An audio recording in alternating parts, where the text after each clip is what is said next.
निकले। सच्चिदा सत्य, सत्य का अर्थ पहले ही मैंने बताया था और आज लास्ट में आया है श्री कृष्णाय वयम नमः। तो यहाँ पर शुरुआत वहां से हुई और यहाँ पर ध्यान किसका है? बोले सत्य रूपी परमात्मा। और सत्य कौन है? बोले राम सत्य, कृष्ण सत्य, सत्यम परम धीमहि। उस सत्य परमात्मा का मैं ध्यान करता हूँ, आह्वान करता हूँ, जो इस संसार की उत्पत्ति, प्रलय और पालन का कारण है। धर्मः भौतिक कैतवोत्र परमो निर्मत्सराणां पिता वेद्यं वास्तव वस्तु मत्कृतं वस्तु शिवदं तात्रयोर्मूलम्। श्रीमद्भागवते महापुराणे किंवा परेरि गुरो सत्यो यद्वरुते चतुर्विः निगमकल्पतरोर्गलितं फलं सुखमुखदर्शनसंयुतं पिबत भागवतस्मरणं मुहुरहो रसिका भुवि भावुका। अब प्रश्न हुआ कि जिस भागवत की कथा हमें आप सुनाने के लिए जा रहे हैं उसकी रचना किसने करी, कैसे करी, कब करी, क्यों करी, कहाँ करी? तो कहा आप रचना पहले सुन लो। एक बार व्यासी चिंता मग्न हो गए। क्यों? बोले मैंने पब्लिक के लिए कलयुग में, कलयुग के प्राणियों के लिए अनेक उपाय किए, उनके मुक्ति के लिए, उनकी शांति के लिए 4 वेद बनाए, 6 शास्त्र बनाए, 17 पुराण बना करके तैयार कर दिए, लेकिन अभी तक हमारे हृदय को शांति नहीं मिली। व्यास जी कहते हैं आखिर कहां पर कमी रह गई जो हमें शांति नहीं मिली? बैठे बैठे सोच रहे थे, उसी समय नारायण नारायण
नारायण नाम की ध्वनि सुनाई पड़ी।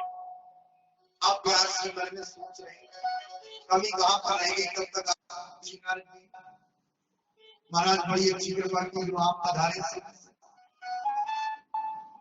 पराशर महाभाग। अरे पराशर जी के पुत्र पराशर, क्या बात है जो तुम्हारा चेहरा लटका हुआ है?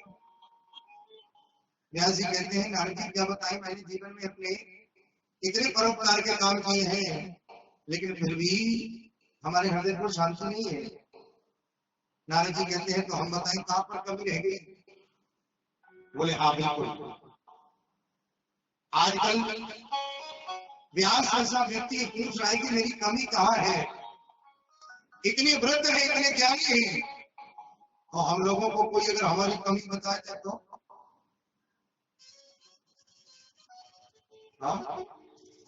हम लोगों को कोई हमें हमारी कमी बताए तो रह रहे बहुत बड़े ज्ञानी। आप आज सीख लीजिए। व्यास जी कहते हैं मैंने अपने जीवन में न जाने क्या क्या परोपकार का कार्य किया है, लेकिन फिर भी आखिर कमी कहां पर रहेगी ये मैं समझ नहीं पा रहा हूं। कोई तो हो जो मेरी कमी बताए, मेरी कमी। नारद जी कहते हैं वो मैं बताऊं? बोले हाँ बिल्कुल बताइए। नारद जी ने कहा कि आपने अपने जीवन में अपने अभिमान के वशीभूत होकर के अनेक ग्रंथ लिख दिए कि मैंने लिखे अभिमान में, और जो प्राणी अभिमानी होगा उसे शांति मिलेगी नहीं। शांति जब भी जिसको मिली है वो सरल भाव में मिली है, अभिमान के भाव में। इसलिए जितना हो सके उतना सरल बनो, दयावान बनो, परोपकारी बनो। ये सब हमारे शांति के साधन हैं, लेकिन यही नहीं हो पाते। ईश्वर का मिलना उतना कठिन नहीं है जितना हमको सरल होना है। आप यदि सरल हो जाओगे उसी नहीं चलोगे, ऐसा ग्रंथों में आया है। आज नारद जी ने कहा कि भैया व्यास जी, आपने अपने अभिमान के वशीभूत होकर के मैंने ये ग्रंथ लिखे, मैंने ये पुराण लिखे हैं, मैंने ये शास्त्र लिखे हैं, इसलिए आप इस गर्व और अभिमान को छोड़ करके भक्त बन करके समर्पित होकर के भगवान के नाम का ये 18वां पुराण लिखो, जिसमें केवल और केवल भगवान श्री कृष्ण के गुणानुवाद गाए हैं। और भगवान के नाम में ये क्षमता है, नाम जपते जपते आपको शांति अवश्य से प्राप्त हो जाएगी। नारद जी की जैसे ही बात सुनी, व्यास जी को समझ में आ गया, हाँ ये हमारी गलती है। मैंने अभी तक जो भी लिखा है वो केवल अपने यश में लिखा है कि मेरी संसार में कीर्ति पहले, इसलिए मैंने बहुत अच्छे अच्छे साधन बताए हैं। और अब मैं केवल और केवल एक ही बात ईश्वर को समर्पित, अभी तक मैंने केवल ये समझ करके लिखा मैंने अभिमान में, और अब मैं भगवान के लिए कुछ करना चाहता हूं। आज जो भगवान हमसे कराएगा वो मैं करूंगा। भगवान हमसे कराएगा वो मैं करूंगा। इधर से अपनी गलती का एहसास हो गया, और इधर उत्तराखंड में हिमालय पर्वत के पास अपने सरस्वती नदी के किनारे व्यास ने अपना सम्यक आश्रम में भागवत लिखने की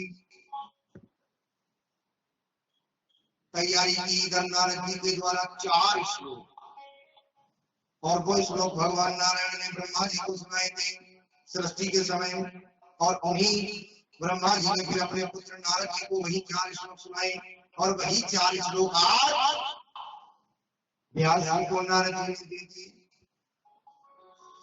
आप व्यास जी लिखने को तैयार हुए, हाथ में कलम पकड़ी, और जब ज्यादा वृद्धावस्था आ जाती है तो कभी कभी आपने देखा होगा कि कोई चाय का कप भी पकड़े तो ऐसे ऐसे कंपन होने लगे। व्यास जी ने कलम जैसे ही लिखने को पकड़ी, हाथ कंपन करने लगा। ओहो, मैं तो वृद्ध हो चला हूं, मैं तो वृद्ध हो चला हूं, अब मेरे बस की बात नहीं लिखने की। तो उसी समय भगवान गणेश जी का आह्वान किया है गणेश जी,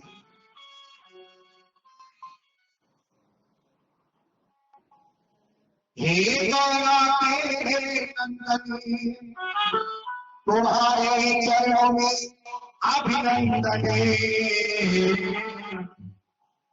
हे गौरा के नंदन, तुम्हारे चरणों में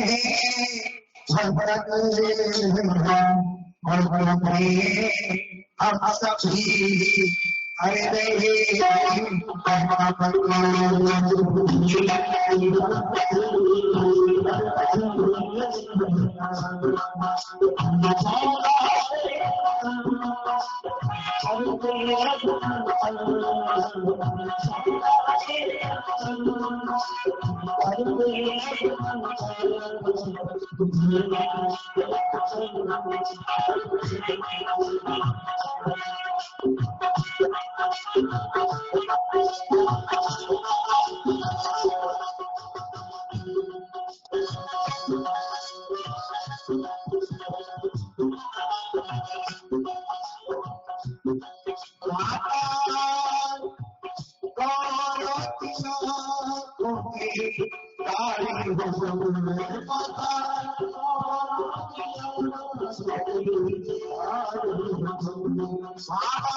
भगवान गणेश पधारे।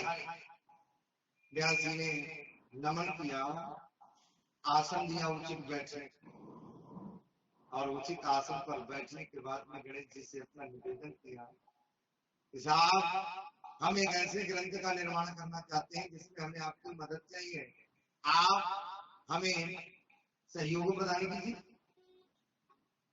गणेश जी ने कहा कि हम आपकी मदद तो करेंगे, लेकिन हमारी एक शर्त है। क्या शर्त है? बोले हमारी शर्त ये है, हमें 24 घंटा काम चाहिए, हमारा हाथ रुकना नहीं चाहिए, और जहां पर हमारा हाथ रुक गया हम वहीं चले जाएंगे। अब शर्त तो बड़ी तगड़ी है। व्यास जी को लगा कि चलो ठीक है, शर्त तो वैसे बहुत कठिन है, लेकिन फिर भी हम प्रयास करेंगे आपको बराबर काम देने का। अब व्यास जी ने बड़ी चतुराई से काम किया। 4 श्लोकों से बनाने कितने हैं? बोले 18,000। तो उन्हीं 4 श्लोकों से धीरे धीरे धीरे करके व्यास जी 100 श्लोक को सरल सरल बोल रहे, और एक श्लोक जो है हार्ड, वो गणेश जी को उनका अर्थ करने में थोड़ा टाइम लगे।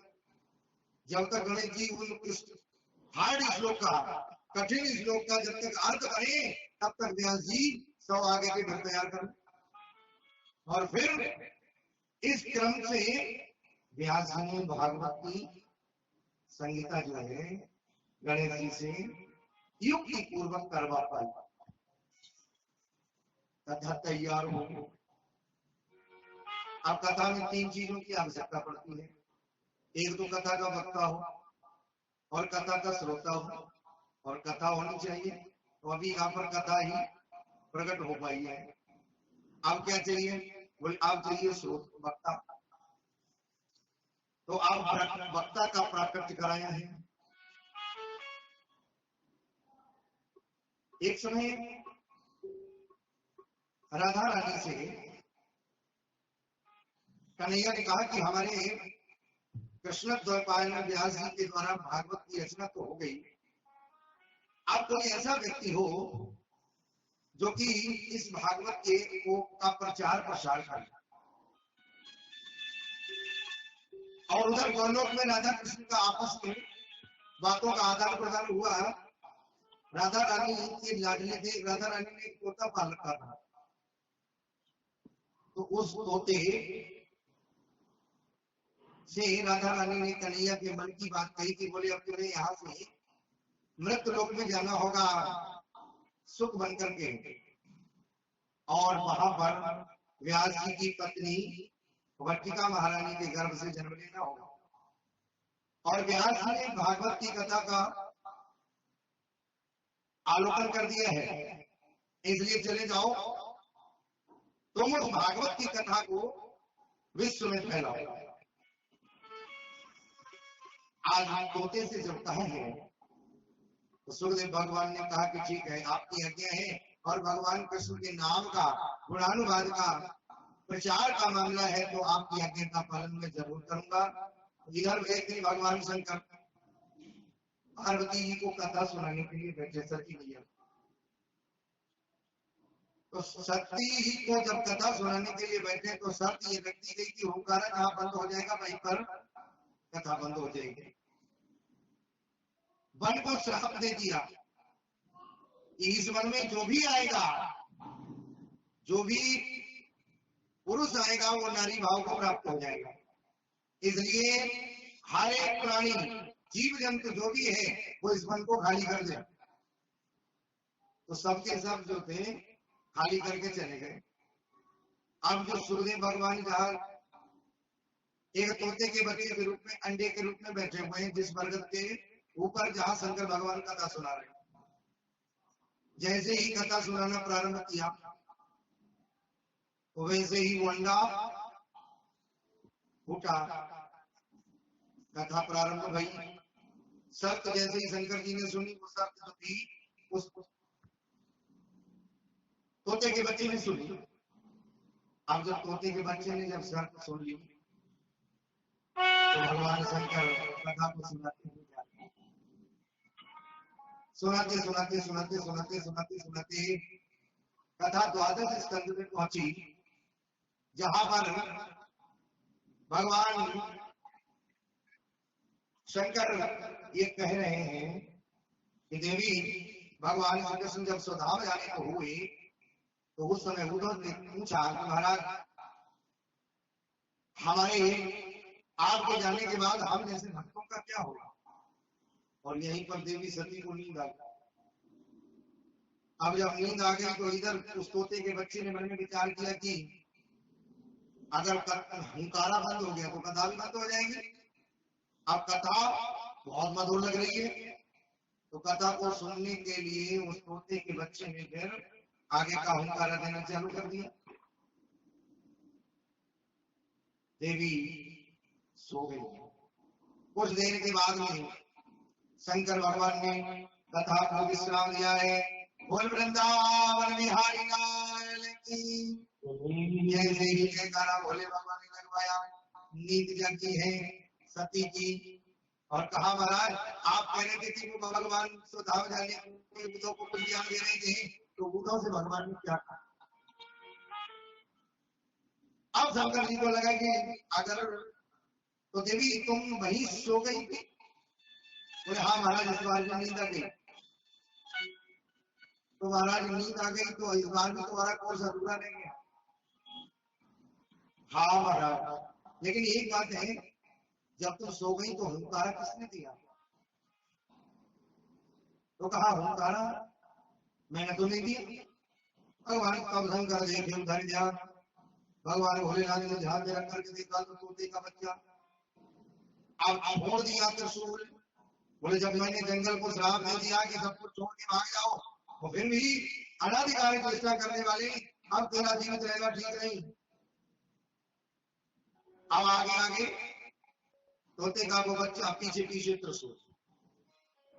अब यहाँ पर एक घटना और आप देखें, यद्यपि भाव की सकही त्रिपुरारी, शंकर जी संग्रहण करने वाले हैं, मारने वाले हैं, क्योंकि इनको मारने का काम सौंपा गया है। तो आगे आगे तोते का बच्चा और शंकर जी का पीछे पीछे त्रिशूल। शंकर जी के त्रिशूल से कोई बचने वाला नहीं है। अगर कोई बच रहा है तो अब किसी और की इच्छा है, इसलिए बच रहा है। क्योंकि भावी मेट सके त्रिपुरारी, होनी को शंकर भगवान मिटा सकते हैं, लेकिन एक होनी और होती है जिसको शंकर जी भी मेट नहीं सकते। वो कौन सी होनी होती है? बोले प्रारब्ध होनी तो शंकर जी मिटा सकते हैं। जो हमारे प्रारब्ध के अनुसार हमें कोई बुरा फल मिलने वाला है और हमने शंकर जी की पूजा कर दी, शंकर जी प्रसन्न हुए, शंकर जी ने उस भाभी को मिटा दिया। लेकिन एक भाभी ऐसी है जो शंकर जी भी नहीं मिटा सकता। कब की? आइए रामचरितमानस में शंकर जी अपनी पत्नी सती को समझाए परेशान, मान जाओ ये राम जी है। सती कहती है नहीं नहीं, हम नहीं मानते, ये तो दशरथ का बेटा है। अब शंकर जी कहते हैं तुम त्रिभुवन को वेद बखाना, तीनों लोगों के वो गुरु हम और हमारी पत्नी सती हमारी बात नहीं मान रही है। अगर दो लोगों को समझाना बहुत मुश्किल हो जाता है। आदमी चाहे कितना भी बड़ा विद्वान बन जाए, कितना भी समाज में इज्जत पाता हो, लेकिन दो जगह वो भी जीरो हो जाता है। एक तो अपनी देवी जी के आगे और एक पड़ोसी। भयो तुम कितने बड़े विद्वान, हम तुम्हें ना मान, दोनों जगह रिजल्ट जीरो। तो आज शंकर जी ने कहा कि मैं समझाना भी चाहता हूं और मेरी पत्नी मेरी बात नहीं मान रही है, इसका मतलब क्या है?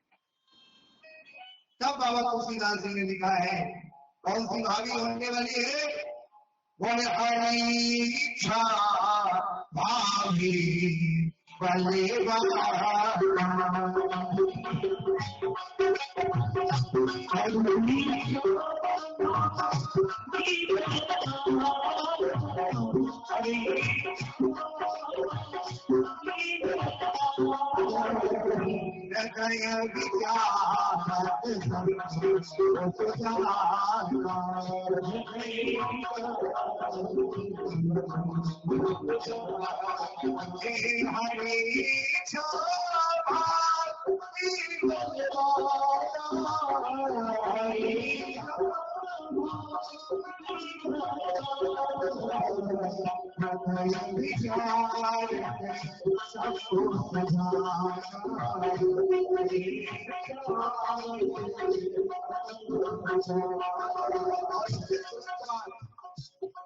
शंकर जी ने कहा कि लगता है राम जी की यही इच्छा है, मेरे मेरी बात नहीं मान रही है, तो लगता है राम जी की यही इच्छा है।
आज भी शंकर जी को कहना पड़ा, त्रिशूल पीछे पीछे और सुखदेव भगवान आगे आगे। शंकर जी ने कहा कि लगता है परमात्मा की अब यही। इधर सुखदेव बाबा तोते के रूप में विराज चलते चले जा रहे हैं। कहा? हिमालय में, उत्तराखंड के पर्वतों में माता व्यास पत्नी भट्टिका देवी अपने बालों को सुखा रही है। उनको जमाई आती है और जैसे ही जमाई आई, सुखदेव बाबा अंदर मुख से त्रिशूल से कहा लौट जाओ, क्यों हमारा कुछ नहीं बिगाड़ सकता। त्रिशूल लौट गए। तो भगवान राम की जो इच्छा है वो कोई नहीं टाल सकता। आज भेजा किसने है? बोले राधा रानी और कन्हैया ने। लेकिन अब यहाँ पर एक बड़ी अच्छी बात हुई। बालक के जन्म लेने की अवधि कितनी है? बोले भैया 9 से 10 महीना। यहाँ हो गए 12 वर्ष। सुखदेव भगवान 12 वर्ष अपनी मां के गर्भ में रहे और अब भी जन्म लेने का मन नहीं। एक दिन भट्टिका ने कहा कि महाराज बड़ा पीड़ा हो रही है, बालक जन्म नहीं लेता, बाहर क्यों नहीं आता? व्यास भगवान ने आवाज लगाई, कौन है जो अपनी मां को परेशान किए हैं? इतने वर्ष हो गए, बाहर क्यों नहीं आता? अंदर से आवाज आई, पिताजी मैं बाहर खड़ा हूं। अच्छा क्यों नहीं आओगे? बोले मैं जैसे ही बाहर आऊंगा मुझे माया लपेट लेगी, इसलिए मैं बाहर आने वाला नहीं, यही बैठ करके भगवान का भजन करूंगा। अच्छा ये सुखदेव की ही कहानी नहीं है, ये कहानी हमारी आपकी भी है। हम भी जब माँ के गर्भ में होते हैं तब परमात्मा का हमें दर्शन होता है। तो हम परमात्मा से जब माँ के गर्भ में होते हैं, मलमूत्र से युक्त है, तो उस युक्त मलमूत्र के लिसे हुए हम उस परमात्मा से प्रार्थना करते हैं, हे प्रभु हमें इस नरक से बाहर निकालो। दया करके हम भी आपका बाहर आकर के भजन करेंगे।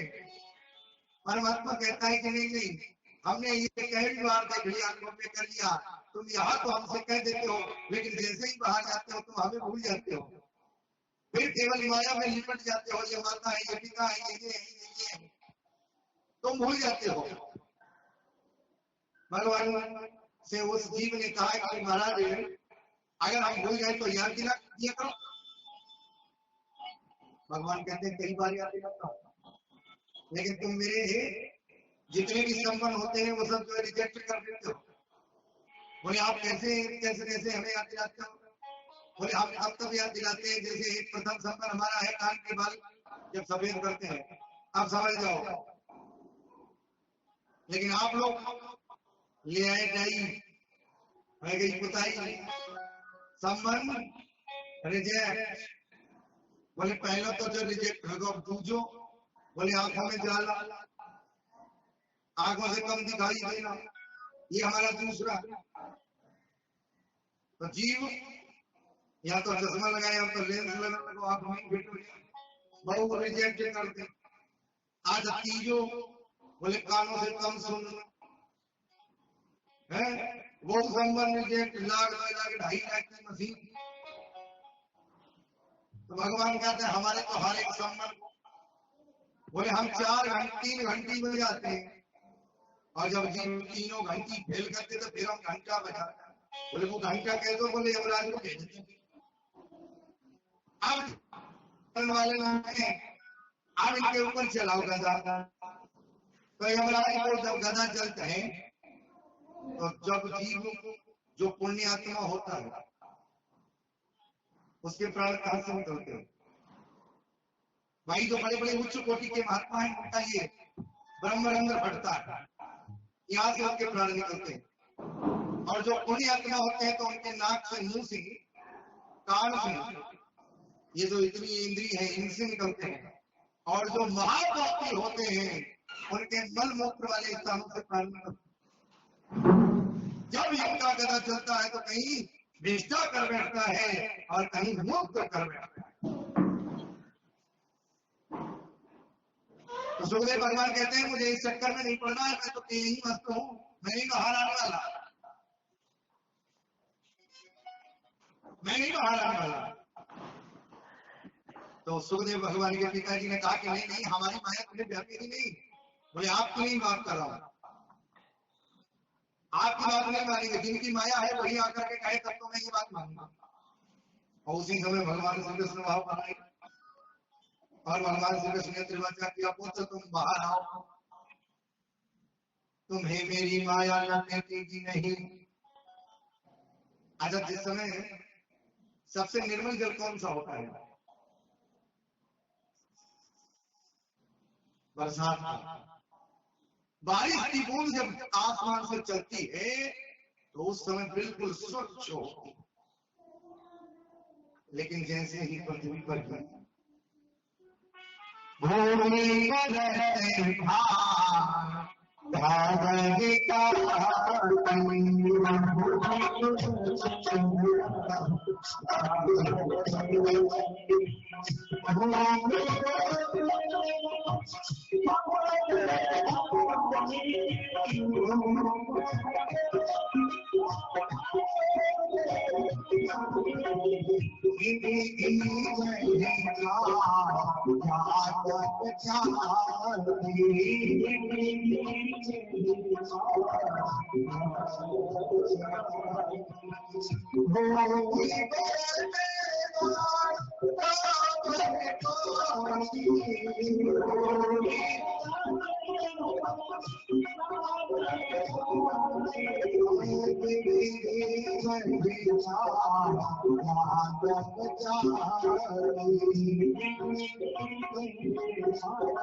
भगवान ने जब से भगवान कृष्ण का त्रिवचन सुना, अब हम लोग जब जन्म लेते हैं तो हमें क्या सिखाया जाता है? ये मम्मी है, ये पापा है, ये है, ये है, बस। अब जो माँ के गर्भ में जिनको देखा था उन्हें तो भूल गए, याद कौन रह गए? ये पापा है, ये मम्मी है, ये बुआ है, ये बाबा है, यही माया है। मैं अरुमोर तोरते माया। लेकिन सुखदेव भगवान को भगवान का त्रिवचन किया, इधर सुखदेव